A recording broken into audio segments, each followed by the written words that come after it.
हमारे साथ जुड़े रहने के लिए हमारे YouTube चैनल को सब्सक्राइब करें, साथ ही बेल आइकन को दबाएं। नेट्रिक न्यूज की खबरें सबसे पहले देखने के लिए। नमस्कार, नेट्रिक न्यूज में आप सभी का स्वागत है। मैं हूं आपके साथ सपना दुबे। भारतीय जनता पार्टी ने बहुजन समाज पार्टी की प्रमुख मायावती के उस बयान पर अपना पलटवार किया है जिसमें मायावती ने प्रधानमंत्री नरेंद्र मोदी के दलित प्रेम पर सवाल उठाए थे और मोदी को लेकर विवादित बयान भी दिया। बीजेपी के दिग्गज नेता और केंद्रीय मंत्री अरुण जेटली ने मायावती पर तीखा हमला बोला है। जेटली ने बीते दिन सोमवार को कहा कि मायावती प्रधानमंत्री बनने के लिए दृढ़ है। उनका शासन और सियासी नैतिकता हमेशा निम्नतम स्तर पर रही है। जेटली ने आगे कहा है कि पीएम के लिए दिया उनका विवादित बयान ये उजागर करता है कि मायावती सार्वजनिक जीवन में पूरी तरह अनफिट हो चुकी है। बता देते हैं कि आखिर मायावती ने पीएम मोदी को लेकर ऐसा क्या बयान दे दिया था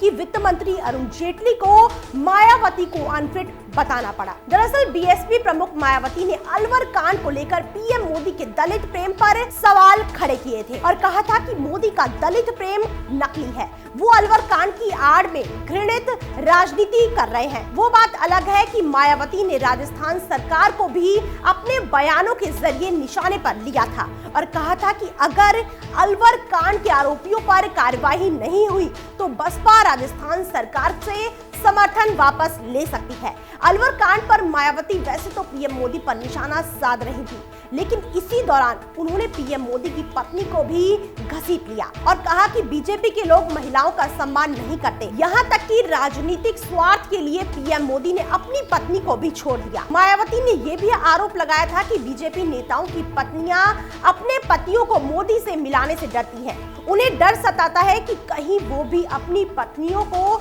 छोड़ न दे। इसके अलावा मायावती ने पीएम मोदी पर निजी हमला बोलते हुए कहा कि अपनी पत्नी तक को छोड़ चुके मोदी बहन और पत्नियों की इज्जत करना क्या जानेंगे। इतना ही नहीं, उन्होंने ये भी कहा है कि भाजपा नेताओं की पत्नियां अपने पतियों के मोदी के पास जाने से डरती हैं। मायावती ने दलित वोट का जिक्र करते हुए कहा था कि पीएम मोदी अब दलितों का वोट पाने के लिए उनके प्रति सहानुभूति दिखा रहे हैं, जबकि बीजेपी शासित राज्यों में वो दलित उत्पीड़न पर कुछ भी नहीं बोलते।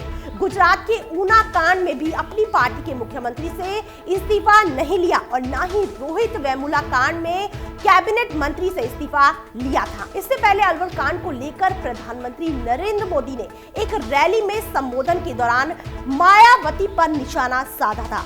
उन्होंने कहा था कि अलवर में एक दलित बेटी का उत्पीड़न हुआ, लेकिन मायावती ने अब तक राजस्थान सरकार से समर्थन वापस नहीं लिया। फिलहाल कितना ही, बाकी ऐसी और बड़ी खबरों के लिए वीडियो को लाइक और शेयर करने के साथ साथ चैनल को सब्सक्राइब करना ना भूलें।